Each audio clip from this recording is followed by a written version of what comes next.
Hi, Paul from Devongunsmith here. We've not been around for a while.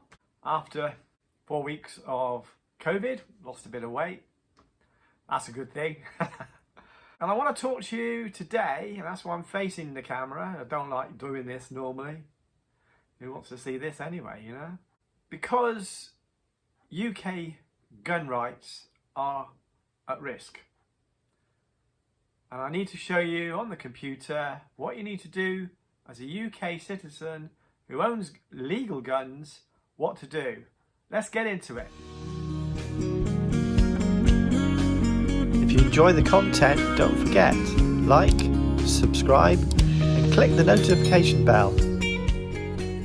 Welcome to another edition of Devongunsmith Diaries, and of course this one's about the changing rules on gun ownership in the UK and on our action that is required to fill out a UK Home Office survey.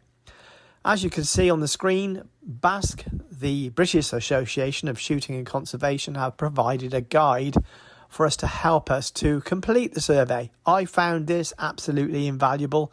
I hate filling out surveys, so I was quite happy to have this. And there it is there in its shortest form.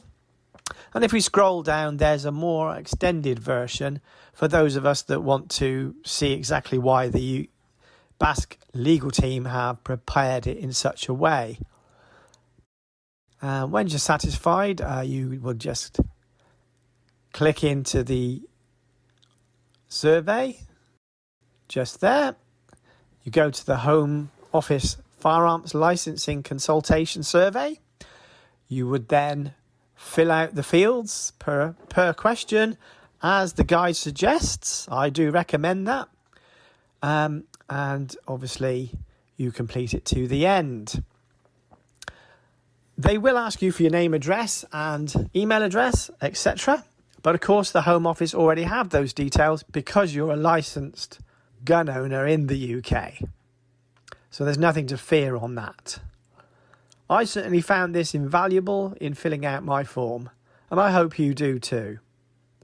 So that's it, guys.